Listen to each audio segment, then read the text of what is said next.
Guys, tignan nyo to. Swimming pool, unique rooms, jacuzzi, hammock, spacious parking area, outdoor activities at pet hotel. Lahat ng kailangan mo sa isang resort, andito na ata. Pero ang tanong, sulit ba talaga? O isa na naman tong resort na maganda lang sa pictures? Today, iikutin natin ang buong place, papasok tayo sa mga rooms at kayo na ang humusga. Tara! Hello guys! Welcome to Vincel Travels! At dahil mainit sa Pilipinas kahit hindi summer, ito ang tamang lugar para magpalamig at magpanggap na isa kang social media influencer na may 3 million followers. Pero ang totoo, ikaw at ang nanay mo lang ang nagla-like sa posts mo.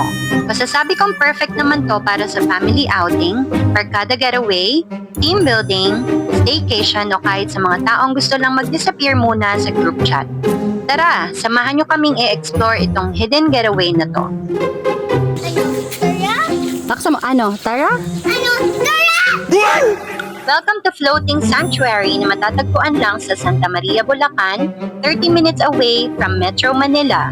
Malawak yung place at mandaming open spaces. May spacious parking area para sa mga sasakyan at hindi na kailangan pang makipagpatintero. Free wifi access para sa gustong mag-post agad ng pictures, mag-upload ng reels, o sa mga hindi kayang hindi mag-check ng notifications kahit nakabakasyon.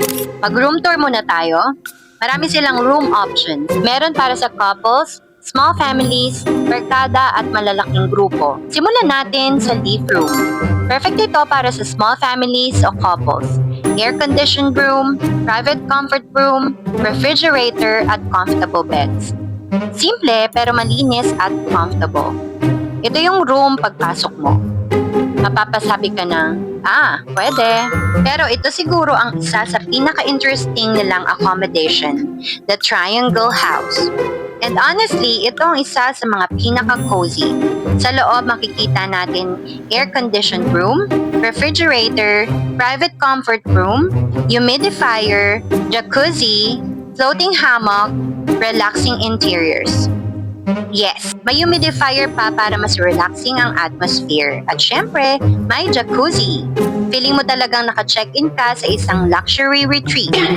Tapos, may floating hammock pa kung gusto mo mag-relax habang nagpapanggap ng lifestyle influencer. At eto naman ang pinaka-instagrammable sa lahat, the Pyramid Glass House. Pagpasok mo, makikita ang air-conditioned room, refrigerator, television, private comfort room, cozy interior setup, glass structure design at sa labas, kawa bath. Ito yung room na hindi mo alam kung matutulog ka ba o magpipicture ka hanggang madaling araw. Bukod sa overnight accommodations, meron din silang pavilion o event area. Perfect para sa birthdays, weddings, debut, corporate events, family reunions, at team buildings. At least dito, hindi kayo mag-aagawan ng monoblock chair sa covered court. At para naman sa mga may kasamang kids, good news, may playground din sila. Meron ditong slides, climbing areas, swings, seesaw, nature-themed play area. Alam naman natin ng mga bata kapag may playground, automatic naka-unlimited energy mode. Habang ang mga parents nagpapahinga, ang mga bata naman parang naka 5 cups of coffee. Oh yes! Pro tip number 1, magdala kayo ng mosquito repellent kasi yung mga lamok dito parang naka-protein shake. Yung isa pa nga parang humihingi pa ng reservation fee bago kumakadaan dito. Pero seryoso, magdala kayo ng off lotion o anumang mosquito repellent. Kasi ayokong sisihin nyo ako kapag naging unlimited buffet kayo.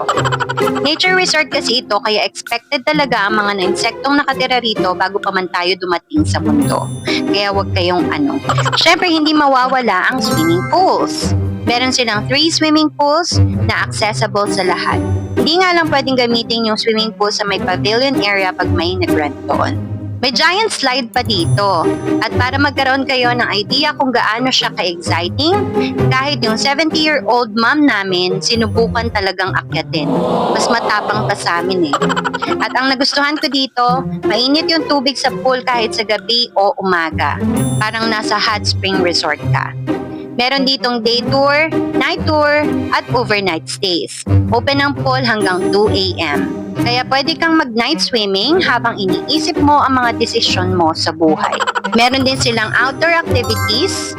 Ngayon, pagdating sa booking, 50% down payment required, no down payment, no reservation. First come, first served basis.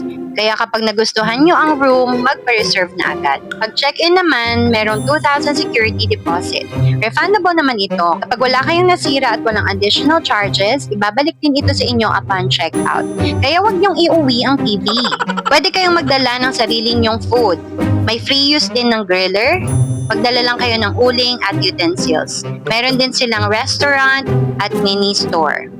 At para sa mga laging late dyan, last call po ng food and drink orders is 9 p.m. Kaya wag mong hintayin alas 10 bago mo malamang gutom ka.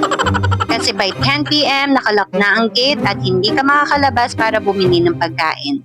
Good luck na lang talaga dyan sa mga alaga mo sa tiyan.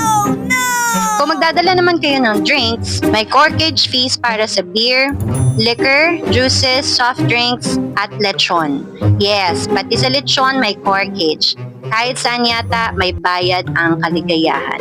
Isa pa sa mga unique features nila, may pet hotel.